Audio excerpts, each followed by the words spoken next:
The red Holden Ute was sitting in my driveway when I pulled up from work. I didn't recognize it. I'd never seen it before. And it wasn't parked neatly to the side, the way a tradesman or a neighbor might leave a vehicle. It was right in the middle, blocking the garage, engine still ticking with heat. I sat in my car for a moment. 63 years old, 31 years with the same woman. And something in my chest already knew. Not suspected. Knew. I got out slowly. My wife was standing on the front veranda. She had her arms folded, but not the way you fold your arms when you're cold. The way you fold them when you've already decided something and you're just waiting for the other person to catch up. There was a man leaning against the Holden, late 40s maybe. Good-looking in the way men who spend money on themselves look good. He had a watch that caught the afternoon sun. He didn't say anything. He just looked at me the way men look at each other when they're deciding whether there's going to be trouble. "Donna," I said. I didn't say anything else. Just her name. She unfolded her arms. "We need to talk, Bernard." The man by the ute straightened up. "Mate," he said, "like we knew each other. Best if you just let this go easy." I looked at him. I am 63 years old. I spent 22 years working underground at the Mount Isa copper mine before my knees gave out, and I moved into safety consulting. I have seen things go wrong in ways that would make most people lose sleep for a decade. A man with an expensive watch telling me to take things easy in my own driveway did not frighten me. "I don't think I know you," I said. "Victor," he said. Like that explained anything. I looked back at Donna. "How long?" She didn't answer straight away. That was its own answer. "Bernard, come inside. And How long, Donna?" She looked away. 2 years. 2 years. I had worked in Townsville for 6 months of that, doing a contract for a mining services company. I'd come home every second weekend. I'd brought her back a silver bracelet from a jeweler in Palmer Street that she'd admired in the window the one time we'd walked past it together. She'd worn it to Christmas lunch. I nodded. I didn't say anything more. I went inside, walked past her, walked into the kitchen and put the kettle on. Not because I wanted tea, just because I needed something to do with my hands that wasn't putting them through a wall. Victor did not come inside. Small mercies. Donna and I had married in 1993. She was 32. I was 32. We'd met at a mutual friend's barbecue in Rockhampton, argued about rugby league for 45 minutes, and I'd asked for her number before she left. She told me later she almost didn't give it. We never had children. Not from lack of wanting, we tried for 3 years in our late 30s, saw 2 specialists, went through 1 round of IVF that didn't take. After that, Donna said she needed to stop, that the trying was hurting her more than the not having. I respected that. I put it away somewhere, and we got on with building a life. And we had a good life. Genuinely. A house in Mackay that we'd renovated slowly over 15 years. A garden she was proud of. Friends we'd known for decades. I retired from underground work when I was 51. Built up a consulting practice that kept me busy, but let me be home more. We traveled. We argued sometimes. The way long-married people argue about money. About whose turn it was to ring her mother. About whether we needed a new hot water system. Normal things.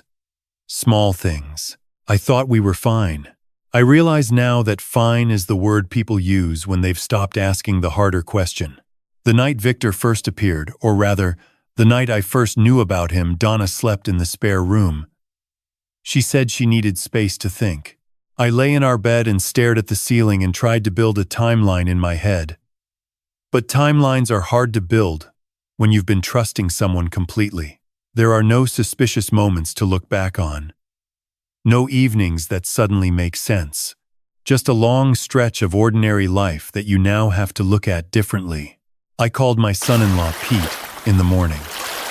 I should explain Pete had been married to my younger sister's daughter, Renee, Before Renee passed away from breast cancer 4 years ago, he was still close to me. He'd become, without either of us quite acknowledging it, one of my closest friends. He came over within the hour.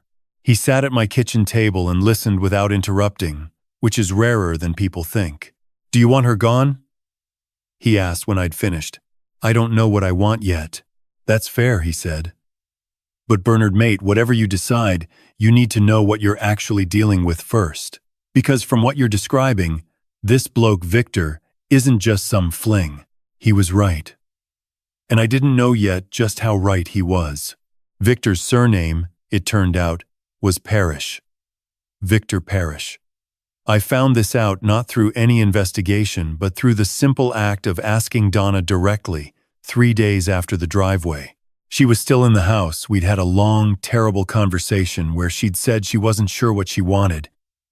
And I'd said I needed 2 weeks before we made any decisions, and she'd agreed to that. I looked him up online. Victor Parrish was easy enough to find. He had a LinkedIn profile that listed him as the director of 3 companies. A Facebook presence that was mostly locked down but showed a profile photo of him with a large boat and a business address in Mackay's industrial precinct. One of the 3 companies he directed was a construction and maintenance firm called Parrish Renner Civil. Parrish Renner Civil was a subcontractor for several large resource companies in the Bowen Basin. One of those resource companies was Halcyon Resources. Halcyon Resources was the company I had a consulting contract with, had held for the past 4 years, where I still had 2 years remaining on a renewable agreement. I sat at my desk for a long time reading that. Then I rang Pete. "That's not a coincidence," he said. "No," I said. "It's not. I want to be careful here. Because I'm an old man and I've had time to think about this. And I don't want to tell the story in a way that makes me sound more clever than I was at the time.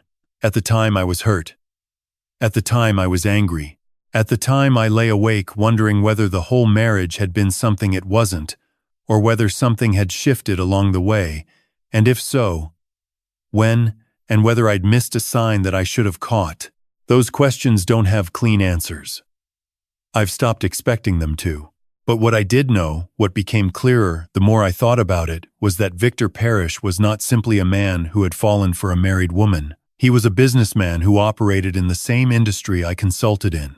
And I had, over 4 years with Halcyon, built up detailed knowledge of their safety systems, their procurement processes, their contractor relationships, knowledge that would be worth something to a competitor or to a subcontractor who wanted to position himself advantageously in upcoming tender processes.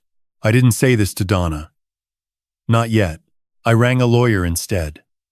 A woman named Christine Okafor, who I'd been referred to by a colleague who'd gone through a messy separation 2 years prior. I told her what I knew. She listened carefully and said 2 things. First, document everything, starting now.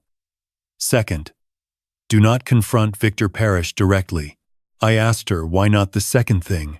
Because if there's something there, she said, and you go in swinging, you'll tip him off and he'll have time to cover it. You're not a detective, Bernard. Don't try to be one. I thanked her and went and bought a notebook and started writing things down. Donna's sister, Faye, rang me on a Thursday. I hadn't spoken to Faye in years. She'd moved to Perth. We'd never been close. But she'd heard things had gone wrong between Donna and me, and she rang to tell me something. "I don't think Donna is a bad person," Faye said. "But I need you to know that Victor was asking about you before they ever got together. I met him once at a function Donna brought me to, maybe 3 years back, and he spent 20 minutes asking me questions about your work, what you did, who you consulted for, whether you had any problems with the companies you worked with. Why didn't you tell Donna this concerned you?" A pause. She seemed happy, and I told myself I was reading too much into it. "I'm sorry, Bernard." I thanked her and sat with the phone in my hand for a while. I rang Christine again. "I need someone who knows how to look at this properly," I told her. She recommended a private investigator named Stephen Burrows, based in Brisbane but willing to come north. She described him as thorough and discreet. I flew to Brisbane the following week on the pretense of visiting an old colleague, which wasn't entirely untrue. I did have coffee with him, and I sat in Stephen Burrows' office in South Brisbane for 2 hours and told him everything. He had the kind of face that didn't react to things. "Leave it with me," he said. Donna asked me twice in those weeks whether I'd made up my mind about the marriage. I told her honestly that I hadn't. She seemed to find this both relieving and frustrating, which told me something about where she was at. I want to say something about this period that I haven't heard many people say when they tell stories like this one. I still loved her. Not the easy love of the early years, not the comfortable love of the middle years, but some stubborn and stupid remnant of it that sat in my chest and wouldn't move. The anger was real. The hurt was real.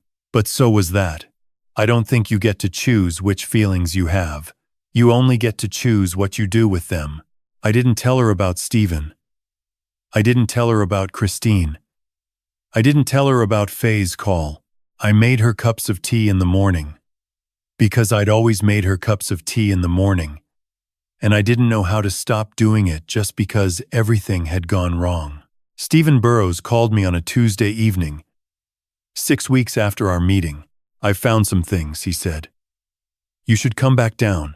I told him to send me the summary first.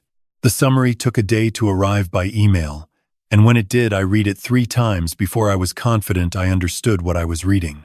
Victor Parrish had, over the previous 18 months, received detailed information about Halcyon Resources' upcoming maintenance schedules, their contractor performance reviews, and the internal scoring criteria used in their tender evaluation process.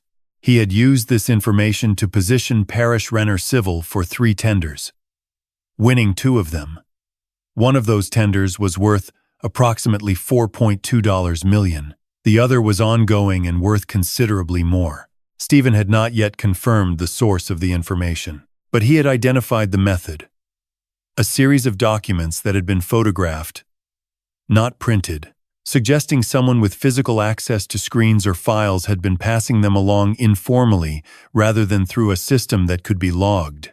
The only person who had consistent access to those specific documents, Stephen wrote, in the relevant timeframes, and who also had a known relationship with Victor Parrish, is your wife. I put the phone down and sat in my office for the better part of an hour. Then I rang Christine Okafor and said, "I think we need to call someone." Christine knew a senior compliance officer at one of the resource industry associations, a man named Derek Tran, who had worked with the Australian Federal Police on previous matters involving contractor fraud. She called him the same day. He listened, asked for the summary, and told her to hold off on anything further while he made some inquiries. I didn't hear anything for 11 days. In those 11 days, Donna told me she thought we should sell the house and go our separate ways. She said it gently, which almost made it worse. I said I needed more time. She accepted this with the patience of someone who has already moved on and is waiting for the other person to catch up. I did not tell her what was coming. I have thought about this since. Whether I should have warned her. Whether that would have been the decent thing. I've landed, after a long time, on the answer that she had made her choices, and my warning her would only have given her the opportunity to obstruct an investigation into real harm done to real people, including me. The marriage vows had been broken long before I found out about them. My loyalty to her did not extend to protecting her from consequences she'd earned, but it sat heavy. I won't pretend it didn't. Derek Tran called Christine, and then Christine called me on a Friday afternoon. The AFP had enough to proceed. They had, independently, been building a file on Victor Parrish for other matters not directly related to me, but overlapping.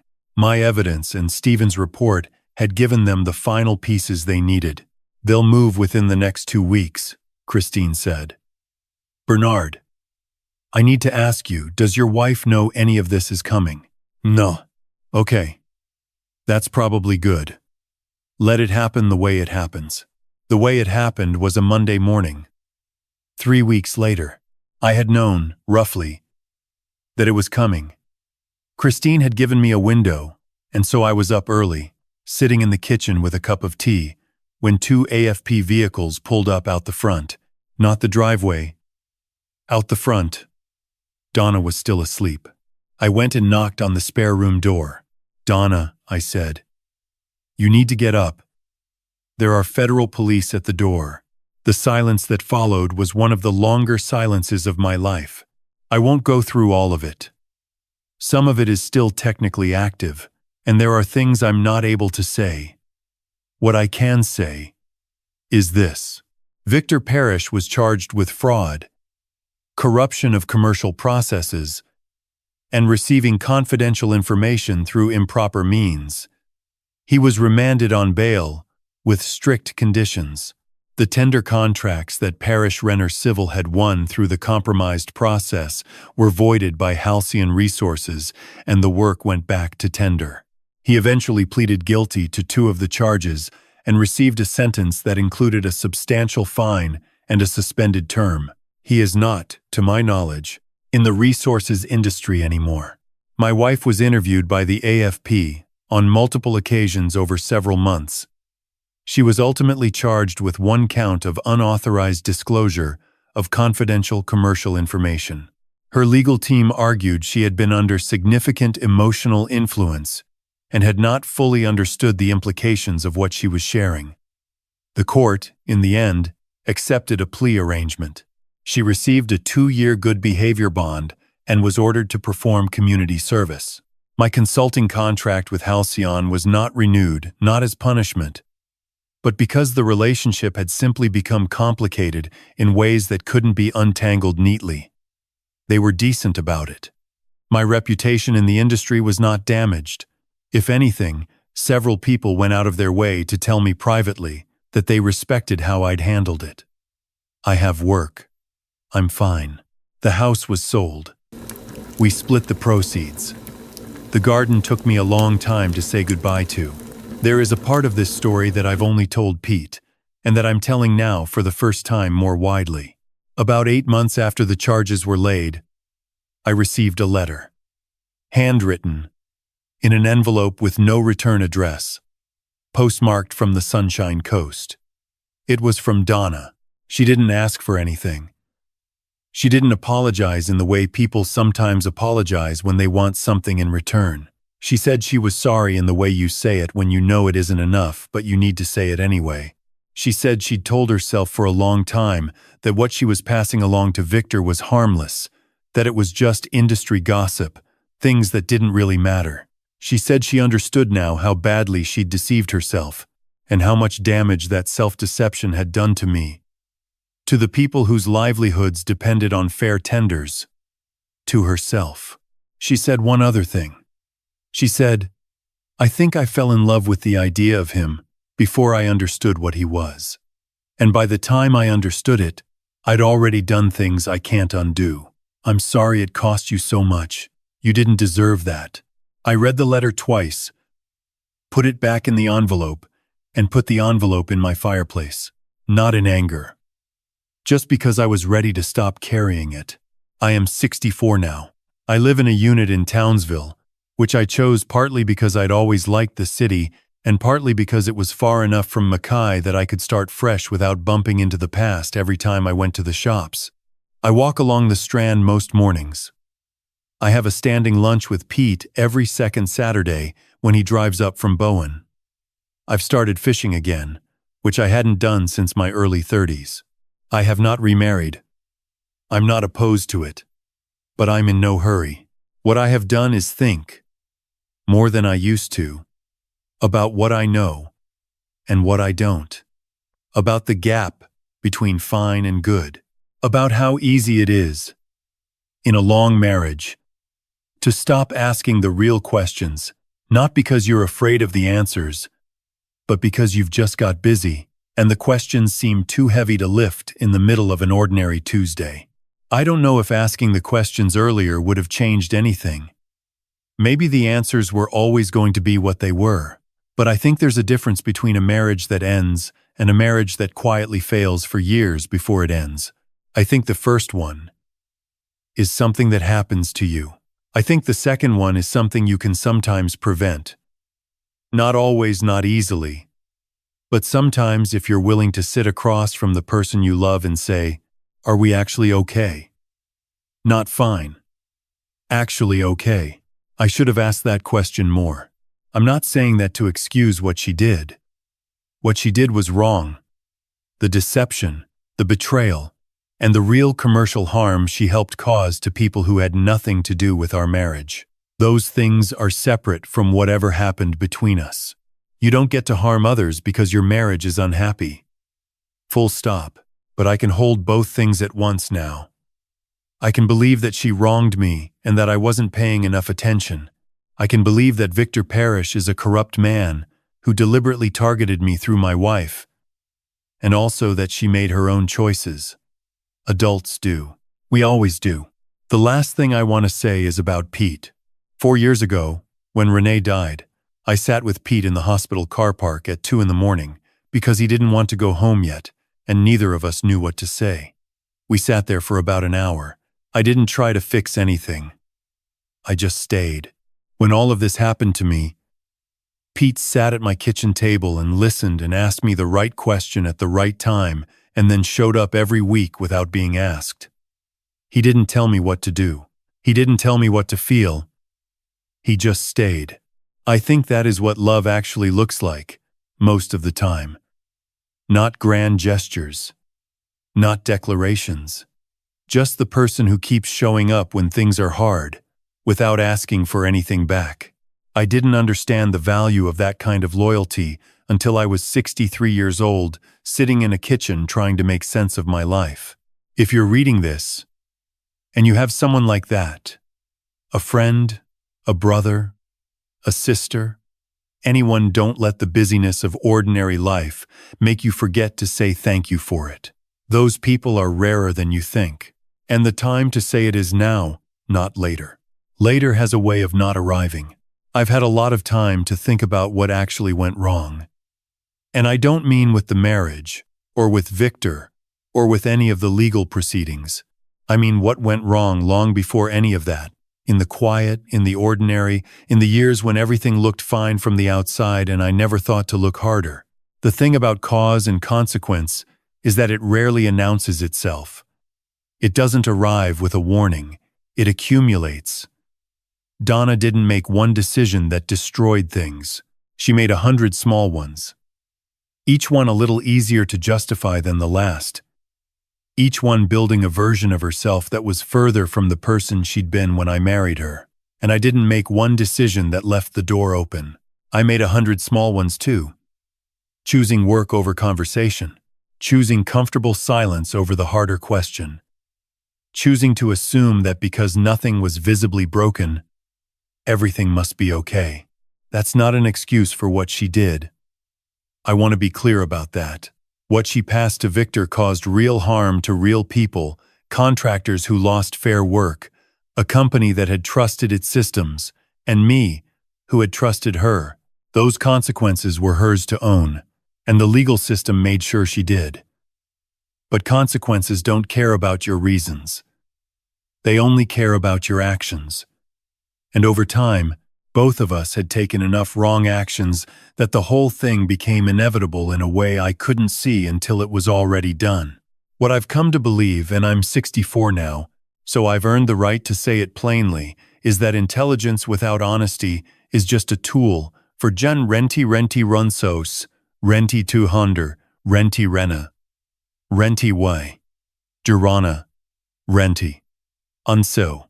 So, I've earned the right to say it plainly, is that intelligence without honesty is just a tool for justifying what you've already. Between the two of them, they'd constructed an elaborate story about why what they were doing wasn't really that bad.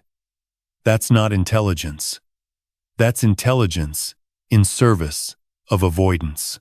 Real clarity, the kind that actually helps you live well, requires the willingness to look at yourself without softening what you see. And courage. Not the dramatic kind. The ordinary, grinding kind that Pete showed every time he drove up from Bowen without being asked. The kind Bernard showed when he sat across from a lawyer and said, I think something is very wrong here, and I need help. It would have been easier to walk away quietly, sell the house, and tell people the marriage just ran its course. Nobody would have questioned it. But the harm done to others, to people I'd never meet who deserved a fair process, mattered more than my own comfort. That wasn't heroism. It was just the minimum a decent person owes to the world they live in. I think about Faye sometimes. The way she said, she seemed happy. And I told myself I was reading too much into it. That's such a human thing to do. We don't want to be the person who causes trouble. We don't want to be wrong. So we talk ourselves out of what we can clearly see. And we call that being generous, when really, it's just being afraid. Sometimes the most caring thing you can do for someone is to say the uncomfortable thing early, before the cost of saying nothing becomes too high to pay. The red Holden Ute is long gone. The house in Mackay is someone else's now. I walk the Strand most mornings, and I watch the sun come up over the coral sea, and I think that a life rebuilt slowly and honestly is worth more than a life preserved by looking away. I don't know if I did everything right. I'm certain I didn't. But I tried, in the end, to act with more integrity than the situation had been shown. That's all any of us can really aim for. Not perfection, just the next right thing.